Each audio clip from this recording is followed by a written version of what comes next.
Estamos en una serie llamada Verdaderamente Libres y les dije al principio de esta serie que Satanás no quiere que escuchen esto. No quiere que escuchen este mensaje. Y déjenme preguntarles a todos si notaron que los han atacado un poco más en las últimas semanas. Bueno, yo sí, y ya me cansé de eso. Así que hoy voy a contar con todos ustedes como intercesores y pienso que todos, como iglesia, necesitamos elevar nuestro nivel de oración en las próximas semanas. ¿Me entienden? Debemos pasar más tiempo en oración. Vamos a decir "bu" en el nombre de Jesús, un poco más a Satanás. En realidad no importa mucho lo que diga si usa el nombre de Jesús, así que vamos a elevar nuestro nivel de oración, ¿de acuerdo? Bien, el nombre del mensaje de hoy es permiso concedido. Permiso concedido. Quiero que leamos dos escrituras, naturalmente, Lucas 22. Empezaremos ahí, Lucas 22, y pondremos un separador en Job capítulo 1. Job capítulo 1, de hecho, estos son los dos primeros puntos. Vamos a leer estas escrituras y les voy a pedir que marquen la tercera escritura, el tercer punto, y vamos a leer una cantidad de escrituras en este mensaje. Pienso que la escritura nos enseñará lo que debemos escuchar. Así que el título del mensaje es Permiso concedido. ¿Alguna vez nosotros como creyentes damos a Satanás permiso a venir contra nosotros o llevarnos a la esclavitud en una área? Pero también vamos a responder la pregunta del mensaje. ¿Alguna vez Dios concede permiso a Satanás para llevarnos a la esclavitud en una área? Quiero que piensen por un momento en todo el Antiguo Testamento. El pueblo de Dios pecando y Dios concediéndole al enemigo el permiso para llevar a su pueblo a la esclavitud y su pueblo entonces clamando a él y él liberándoles de esa esclavitud, pero enseñándoles en el camino, ¿de acuerdo? Así que veo que levantan la ceja mientras piensan en esto. ¿Qué significa eso? Bien, vamos a leer la palabra y ver qué significa, ¿ok? Hemos dicho que Satanás es un ladrón y Jesús dijo que él siempre busca entrar de otra forma. Job dice que él entra por la ventana o por una puerta abierta. Quiero decirles, y vamos a lidiar con esta puerta abierta y con tres definiciones en este mensaje, pero la puerta número uno que he visto que los creyentes, incluso creyentes maduros, le abren esta puerta a Satanás en esta área, es la del orgullo. Bueno, es increíble para mí que cuando hablamos de orgullo, mucha gente se enorgullece de no sentir orgullo. Así que antes de que desechen este tema, les diré que estoy emocionado, ya que siento que el Señor me dio algunas definiciones de orgullo, que al analizarlas dirá, quizás yo hice eso. Así que esta es la número uno. El orgullo es confiar en tu propia fuerza. El orgullo es confiar en tu propia fuerza. Ahora, veamos en Lucas capítulo 22, en el versículo 31, Lucas 22, 31. El Señor dijo también, Simón, Simón, Satanás ha pedido sacudirlos a ustedes, volveremos a la palabra pedido, sacudirlos como si fueran trigo. Pero yo he rogado por ti para que no te falte la fe. Suena como cuando pasa por un colador. Y tú cuando hayas vuelto, eso indicaría que él se alejaría, deberás confirmar a tus hermanos. Este es un increíble pasaje de las Escrituras. En el Nuevo Testamento, Jesús les dice a los creyentes, Satanás pide permiso para sacudirlos como trigo, pero te diré, he orado por ti. Cuando vuelvas, confirma a tus hermanos. O sea, vas a caer, es muy fuerte. Pero lo más increíble del Nuevo Testamento es que sabemos que se escribió en griego y el griego muchas veces tendría 3 o 4 palabras para una, la cual solo tenemos una en español, como pedido. Esta no es la palabra habitual griega para pedido.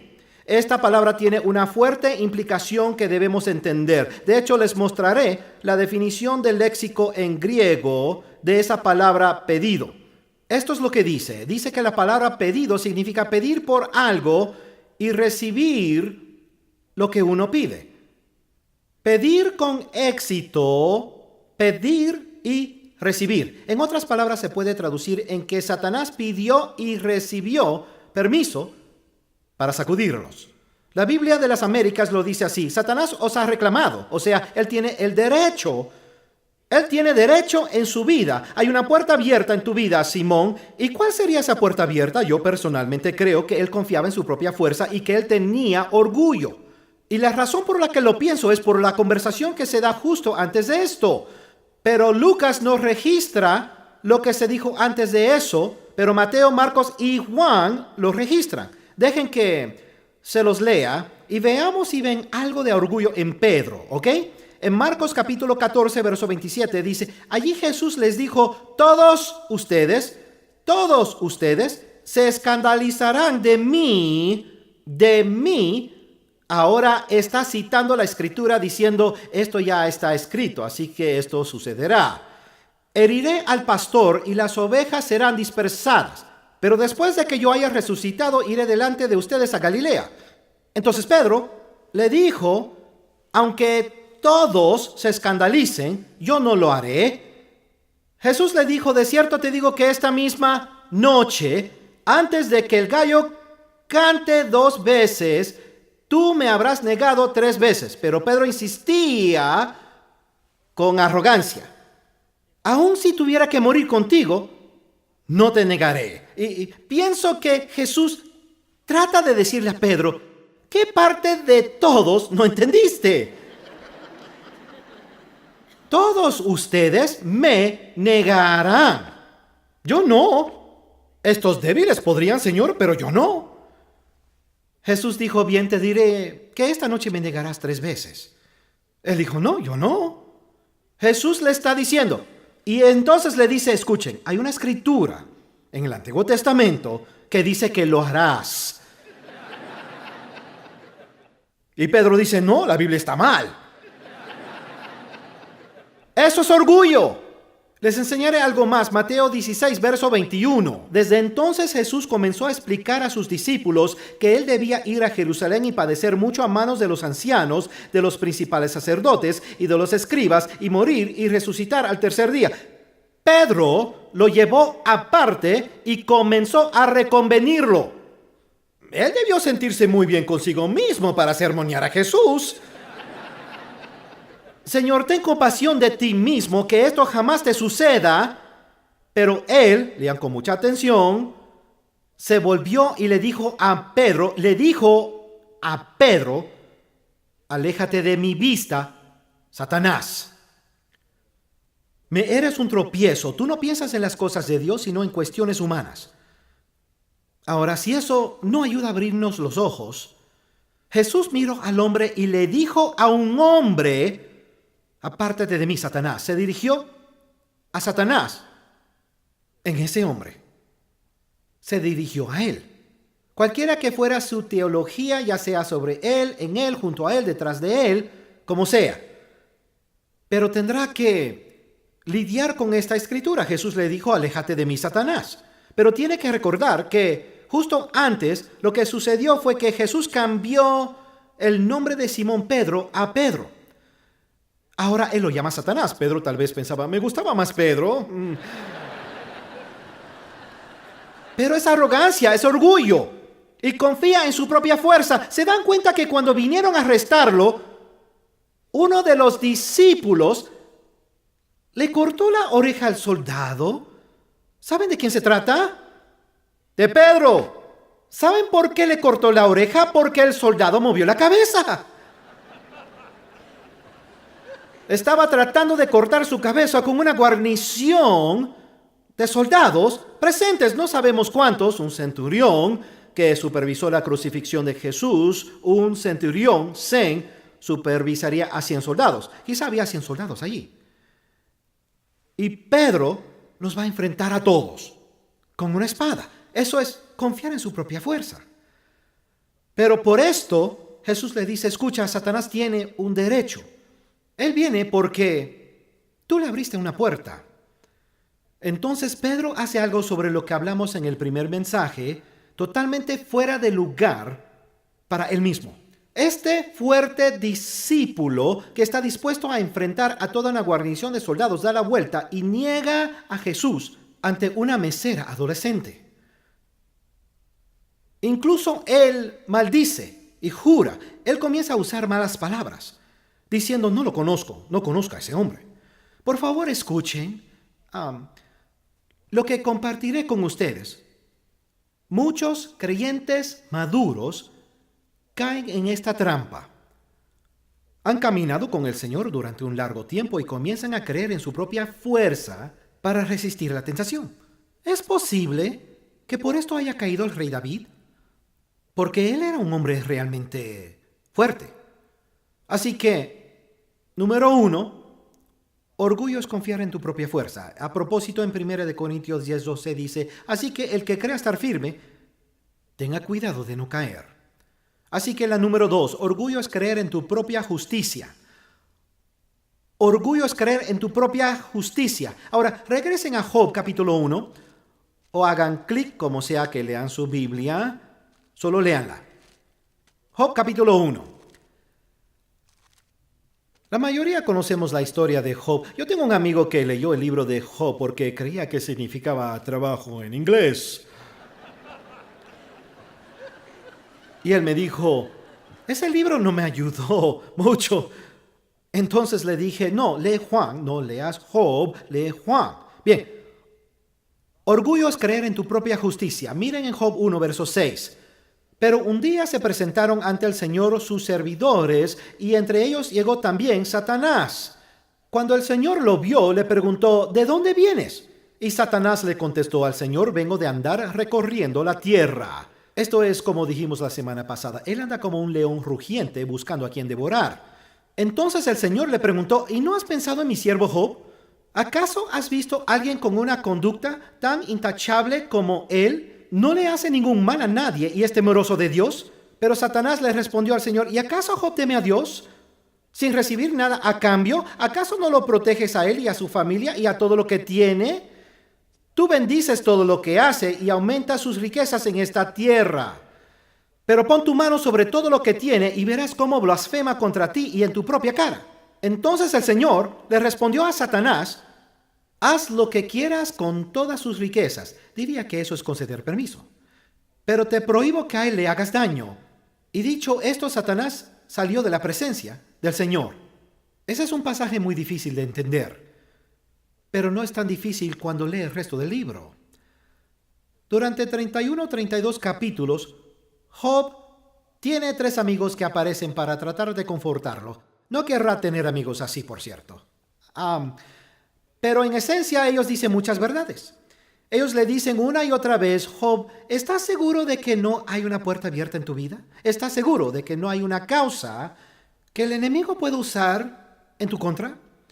Y Job dice: no he hecho esas cosas, y sí he hecho estas cosas. Y él menciona algunas cosas que no ha hecho y las que sí ha hecho.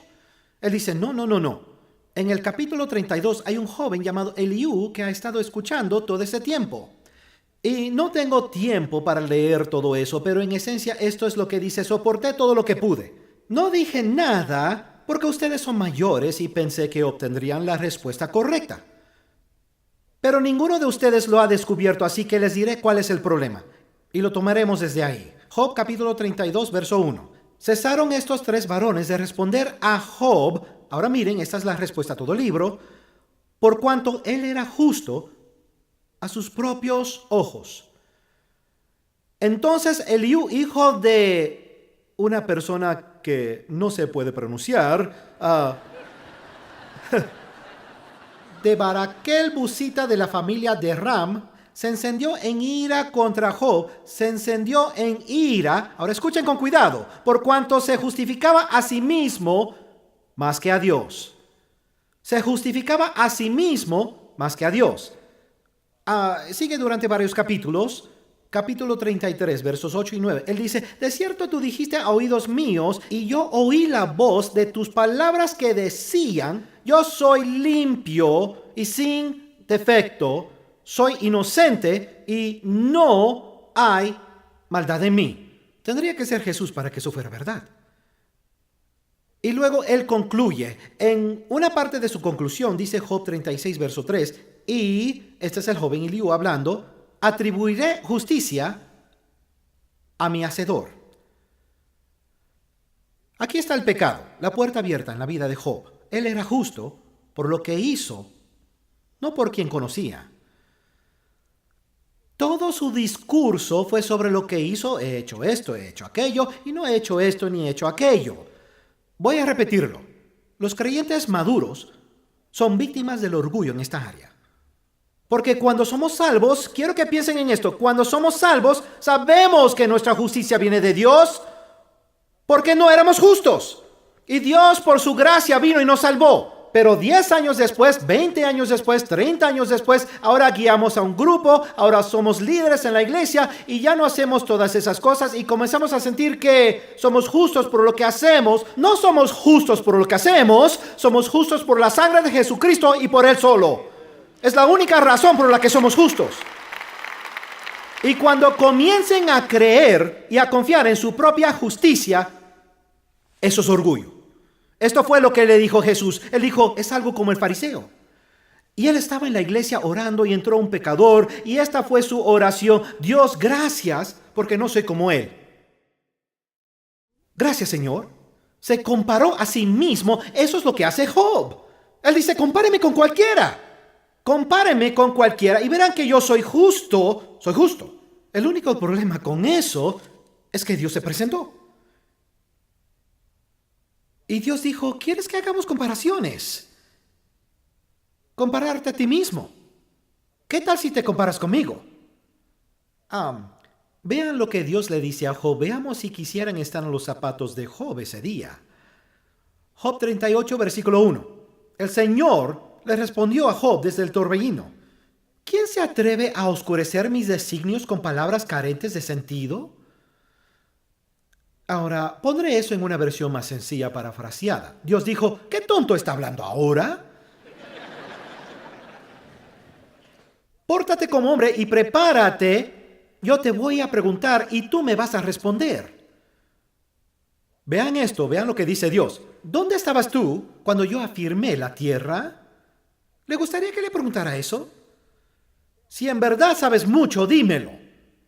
Dime también si lo sabes. Ahora escuchen con cuidado. ¿Quién tomó sus medidas? ¿O quién la midió palmo a palmo? ¿Sobre qué están sentadas sus bases? ¿Quién puso su piedra angular? Verso 12. ¿Alguna vez le has dado órdenes a la mañana? ¿Le has señalado al alba cuál es su lugar? Una versión dice, ¿o le has dado órdenes al sol? Versículo 22. ¿Has entrado en los depósitos de la nieve? ¿Has visto dónde está almacenado el granizo? Versículo 24. Esta es una buena pregunta. ¿De qué manera se difunde la luz? Verso 34. ¿Puedes dar órdenes a las nubes y hacer que te cubra un torrente de lluvia? Porque yo sí. ¿Puedes marcar la ruta de los relámpagos y hacer que ellos se pongan a tus órdenes? Una versión dice, ¿puedes darle órdenes a los rayos? Verso 26. ¿Acaso por órdenes tuyas vuela el gavilán y tiende el vuelo a dirigirse al sur? ¿Acaso por mandato tuyo se remonta el águila? Entonces Dios culmina con esta declaración. Job 40, verso 8. ¿O vas a condenarme para justificarte? ¿Se imaginan a Dios preguntando eso? ¿O vas a condenarme para poder justificarte? Desde luego Job se arrepiente. Por favor, escuchen. He visto a muchos creyentes maduros que comienzan a confiar en su propia justicia. Y este es el asunto. Muchos son justos en cuanto a su vida. Y yo creo en vivir justamente. Escúchenme. Porque vivir injustamente le abre la puerta a lo demoníaco. Yo creo en vivir con justicia. Pero vivir con justicia no nos hace justos. Solo la sangre de Jesús lo hace. Una vez hablaba con un hombre tan lleno de orgullo y tratando de llegar a él. Y él me hablaba sobre todos los problemas que estaba teniendo en su vida y todas las cosas que le salían mal. Y entonces me dijo, y yo siempre he hecho lo correcto. Siempre he hecho lo correcto. Y me estremecí al oír esto. Pensé, ¿no siempre has hecho lo correcto? Nadie hace siempre lo correcto. Pero lo que él decía era, soy justo. porque hice lo correcto. Así que orgullo es confiar en tu propia fuerza, en tu propia justicia. Y número 3, orgullo es confiar en tu propia sabiduría. Su propia sabiduría. Sabrán de qué hablo. Me gustaría que regresaran a este pasaje y explicaré un poco de él mientras lleguen ahí. Primera de Reyes 22. Solo un par de libros hacia atrás. Primera de Reyes, capítulo 22. Este es uno de los pasajes más maravillosos que verán en la Biblia. En serio. Aquí habla de Acab cuando era rey de Israel. Acab se casó con Jezabel. Jezabel tenía 850 profetas, pero perdieron la cabeza en manos de Elías. Es una forma de decirlo. Cuando Elías hizo descender fuego en el monte Carmelo. Ella se hizo cargo de ellos y estaban en su nómina. Acab tenía 400 profetas en su nómina. Él se encargó de ellos, los cuidó muy bien para que profetizaran cosas buenas. Eso es muy importante de entender, escúcheme con atención, porque hay muchos líderes que conservan gente a su alrededor que no les dirán que no. Esos no son líderes sabios. Bien, Acab es el rey de Israel. Él le pidió a Josafat, el rey de Judá, que viniera a visitarlo. Josafat era un buen rey. Acab era un mal rey, muy malo, muy malvado. Y Acab dijo en esa conversación, vamos a atacar al rey de Siria y retomar a la ciudad de Ramot de Galaad. Debe ser nuestra. Y el rey Josafat dice, preguntémosle a un profeta. Así que Acab llama a los 400 profetas que están en su nómina y les dice, sí, vayan, sí, Dios estará con ustedes. Y Josafat dice, ¿algún otro profeta? Y partiremos desde ahí. Primera de Reyes 22, versos 7 y 8. Y dijo Josafat, ¿hay aún aquí algún profeta de Jehová por el cual consultemos? El rey de Israel respondió a Josafat, aún hay un varón por el cual podríamos consultar a Jehová, Micaías, hijo de Imla. Este no es Miqueas, que escribió el libro. Este es un profeta diferente y su nombre es Micaías, no Miqueas. Ahora escuchen, mas yo le aborrezco porque nunca me profetiza bien, sino solamente mal. Y él dice, llamémosle de todos modos y tiene que sacarlo de prisión. Acab lo metió en prisión 3 años atrás porque él le había dicho, vas a morir, ¿sabes? Enfadaste a Dios, así que morirás. Por eso Acab lo metió en la cárcel. Versículo 15. Vino pues al rey y el rey le dijo, Micaías, ¿iremos a pelear contra Ramot de Galaad o la dejaremos? Él le respondió, sube y serás prosperado y Jehová le entregará en mano del rey. Y el rey le dijo, ¿hasta cuántas veces he de exigirte que no me digas sino la verdad en el nombre de Jehová? Básicamente vas a hacerlo de todos modos. No importa lo que diga. Entonces él dijo, aquí está la verdad. Yo vi a todo Israel esparcido por los montes como ovejas, que no tienen pastor. Cuando no tienen pastor, el lobo los ataca. Y Jehová dijo, estos no tienen señor, vuélvase cada uno a su casa en paz. O sea, no vayan a la guerra, porque no regresarán, deben irse a casa. Y el rey de Israel dijo a Josafat, ¿no te lo había yo dicho? Ninguna cosa buena profetizará él acerca de mí. Entonces él dijo, oye pues palabra de Jehová, yo vi a Jehová sentado en su trono y todo el ejército de los cielos estaba junto a él a su derecha y a su izquierda. Ahora paremos un minuto, porque los ejércitos del cielo se refieren a los ángeles. Pero lo que muchos no notan es que a veces también se refieren a los ángeles caídos. Vean que se encuentran a la mano derecha del Señor y a su izquierda. Jesús dijo que pondría ovejas a su derecha y cabritos a su izquierda. Y los ejércitos del cielo están a su derecha y a su izquierda. Les mostraré una escritura más sobre los ejércitos del cielo para que entiendan que a veces los ejércitos del cielo representan también a los ángeles caídos. Segunda de Reyes 21, verso 1. De 12 años era Manasés cuando comenzó a reinar. Y reinó en Jerusalén 55 años. El nombre de su madre fue Epsiba. E hizo lo malo ante los ojos de Jehová, según las abominaciones de las naciones que Jehová había echado de delante de los hijos de Israel. Porque volvió a edificar los lugares altos que Ezequías su padre había derribado. Y levantó altares a Baal, e hizo una imagen de Acera, como había hecho Acab, rey de Israel. Fue el peor rey que tuvo Israel. Y adoró a todo el ejército de los cielos y rindió culto a aquellas cosas. Asimismo edificó altares en la casa de Jehová, de la cual Jehová había dicho, yo pondré mi nombre en Jerusalén. Y edificó altares para todo el ejército de los cielos en los dos atrios de la casa de Jehová. Y pasó a su hijo por fuego y se dio a observar los tiempos y fue agorero e instituyó encantadores y adivinos. Él adoraba demonios, eso hacía.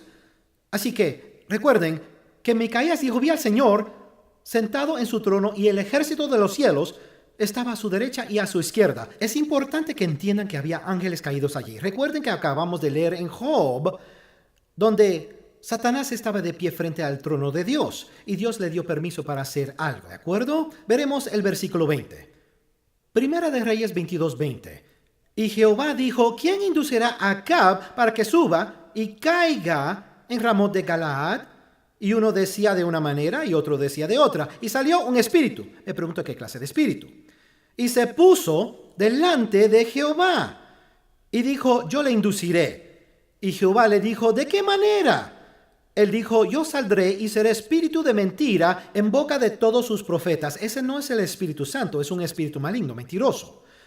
Y él dijo, le inducirás y aún lo conseguirás. Dios está a punto de darle órdenes a un demonio. Ve pues y hazlo así. Y ahora he aquí Jehová ha puesto espíritu de mentira en la boca de todos tus profetas y Jehová ha decretado el mal acerca de ti. Este es un pasaje increíble. Quiero que entiendan algunas cosas. En primer lugar, ¿quién tiene el control? No hay una batalla entre Dios y Satanás. Satanás es un ser creado. Dios es el creador. Dios está a cargo. Y a veces Dios usará al enemigo para cumplir sus propósitos. Y Dios está completamente a cargo de todo. Y aquí tienen al Señor sentado en su trono y un espíritu mentiroso hablando con él y Dios dándole órdenes. Ahora, quiero aclarar un par de cosas. Muchos han dicho cuando digo un cristiano puede ser influenciado por un demonio puede entrar, eso lo entendemos, pero esto es lo que algunos dicen, bueno, un demonio no podría entrar en mí porque Dios y el Espíritu Santo viven en mí y un demonio no puede vivir donde vive Dios. Bien, tenemos algunos problemas con esa teología. Porque Dios es omnipresente. Él vive en todas partes. Así que si un demonio no puede vivir donde vive Dios, no puede vivir. Solo no inventen teologías. Existe otro problema con eso. Algunos dirán, no me refiero a la omnipresencia de Dios, sino a la presencia manifiesta de Dios. Y esa presencia vive en mí. Y un demonio no puede vivir en la presencia manifiesta de Dios. Yo diría que el trono es la presencia manifiesta de Dios. Y había un demonio parado justo frente a su trono. Y leemos en Job que Satanás estaba allí y Dios le dio órdenes. Esto es lo que intento decirles. Deben entender que Dios tiene el control. Y que cuando pecan le abren una puerta al enemigo. Y quizás Dios le permita al enemigo entrar y sacudirlos como trigo. Y responderé esa pregunta de por qué Dios lo haría al final del mensaje. La responderé. Pero este fue el problema. Acab confió en su propia sabiduría. Debbie y yo nos reunimos una vez con una pareja que iban por el mal camino. Estaban mal. No había duda. Y luego subimos al auto y Debbie me dijo, pensé que hablarías un poco más de lo que hablaste. Y yo le dije, él no va a escucharme. De hecho, él cree que es más listo que yo. Y más listo que muchas personas. Y ella dijo, entonces, ¿qué pasará? Y dije, Dios enviará al enemigo. Y esperemos que se arrepienta. Eso es lo que pasará. Y eso fue exactamente lo que pasó, pero él no se arrepintió. Así que necesito que entiendan, Dios tiene el control. Y cuando abren una puerta porque confían en su propia sabiduría y creen que son suficientemente listos y no escuchan cuando le dicen alto, alto, están en problemas. Por cierto, esta sabiduría en Santiago 3:14 dice, pero si ustedes abrigan en su corazón amargura, envidia y rivalidad, no tienen de qué presumir y están falseando la verdad. Esta clase de sabiduría no es la que desciende de lo alto, sino que es terrenal, estrictamente humana y diabólica. Lo pondré de otra forma. Hay un demonio hablándole y cree que es Dios porque confía en su sabiduría y no en la del Señor. Nadie puede corregirlo. Usted es más listo que los demás. Cuando es más listo que los demás, tiene orgullo. Cuando tiene orgullo, usted abre una puerta y en una puerta abierta entra el lobo. De eso no hay duda. Así que, ¿alguna vez Dios concedería permiso para que Satanás ataque a un creyente? Por supuesto. Lo vimos con Pedro. Satanás lo pidió. y le fue concedido el permiso. Pidió por Job y luego tienen a Acab. Pero escuchen con atención, ¿por qué Dios haría eso? Escúcheme, es siempre, siempre, siempre, siempre por su bien. ¿Un padre reprendería a su hijo? Seguro, por su bien, para que no vaya por el mal camino. Les mostraré una escritura que les dirá por qué Dios haría esto. Y quizás sea la escritura peor citada de la Biblia. 99 de 100 veces que escucho que se cita esta escritura se cita erróneamente. Y es importante citarla correctamente. Aquí está la escritura. Proverbios 16:18. La soberbia precede al fracaso. La arrogancia anticipa la caída. Bien, ¿cómo citan esta escritura? La Biblia dice que la soberbia precede a la caída. La soberbia precede a la caída. Que la soberbia precede a la caída. No, no dice eso. Dice la arrogancia anticipa la caída. Dice la soberbia precede al fracaso. Así que cuando tienen soberbia en sus vidas, ¿qué pasará? Serán fracasados. Entonces, ¿qué hace Dios? En su gracia, Él envía al enemigo para que caigan en esclavitud, para que en esa esclavitud usted reclame a gritos, Dios, libérame. Y Dios lo libera si clama a Él.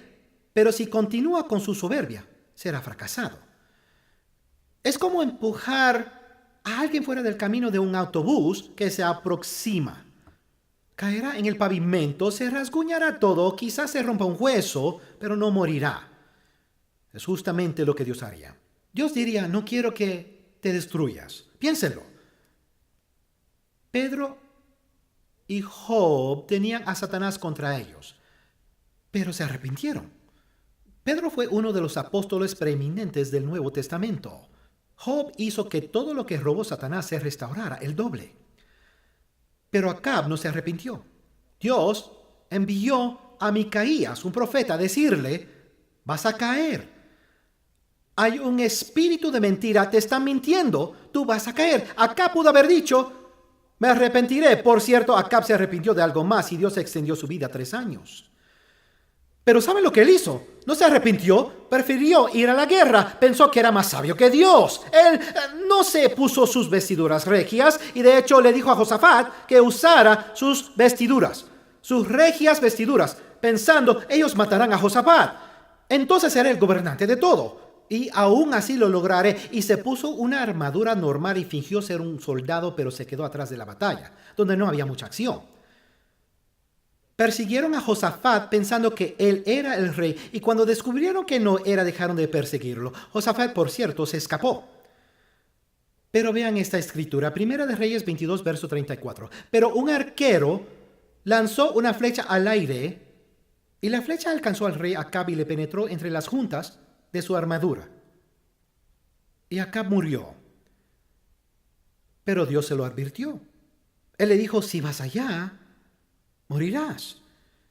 Y un hombre arroja una flecha al azar, dispara la flecha y Dios guía esa flecha hasta alcanzarlo justo en la unión de su armadura y lo mata.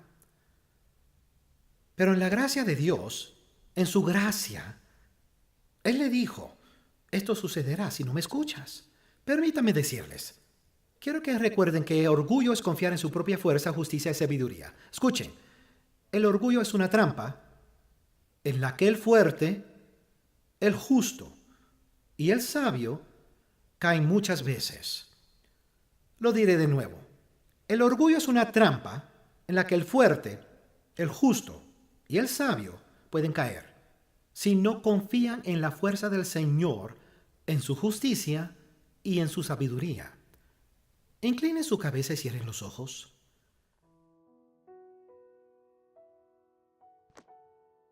Quiero que se tomen un momento y sean muy honestos. Señor, ¿tengo orgullo en mi vida? Y sean honestos. ¿Tengo orgullo? Es una puerta abierta. Permiso concedido. Eso es lo que sucede. Le concedemos permiso al enemigo. A todos nos ha pasado. Todos hemos pasado por eso y sabemos que llegamos a ese lugar donde nos ponemos arrogantes y orgullosos y luego algo nos pasa y le suplicamos a Dios, perdóname. Dios, perdóname. Pidámosle a Dios antes de que algo suceda. Clamémosle ahora. Queremos orar por usted. Al final de cada servicio, en cada templo, tendremos una canción más y pedimos que nadie se vaya por aquellos que están siendo ministrados. Entendemos si tiene alguna emergencia, tomar un vuelo, un hijo enfermo, algo parecido, pero si no tiene una, tómase unos minutos para venir a ser ministrado o para adorar durante este tiempo, para crear un ambiente para que aquellos por los que oramos también sean ministrados. Pero si necesita orar en algún área, quiero extender la invitación a algunos de ustedes que nunca han venido a orar ante el altar. Saben, con solo venir al altar podría ser una expresión de humildad ante Dios. Muchas veces nos sentimos muy justos, fuertes o sabios como para atravesar por esto a solas. Con solo pedir a alguien más que ore es una expresión de nuestra humildad ante Dios. Eso es lo que haremos. En un momento estaremos de pie. En cada templo tendremos una canción más de adoración. Durante ese tiempo, quiero que venga. Si necesita orar por cualquier área de su vida, solo venga al frente del templo o al frente del salón auxiliar, donde esté sentado. Habrá personas ahí. Si nos ven por internet o por televisión, nos puede escribir a la dirección que aparece en su pantalla con su petición para que nuestros intercesores oren por su petición. Y oraremos por usted. Necesitamos que cada persona de nuestro equipo ministerial nos ayude, si están disponibles. Quiero que vengan tan pronto como puedan, si están disponibles. Así que al ponernos de pie, si necesita orar por cualquier área de su vida, solo póngase de pie y venga. Espíritu Santo, te pido que traigas a cada persona de cada templo con la que estés tratando ahora en esta área, en el nombre de Jesús. Amén.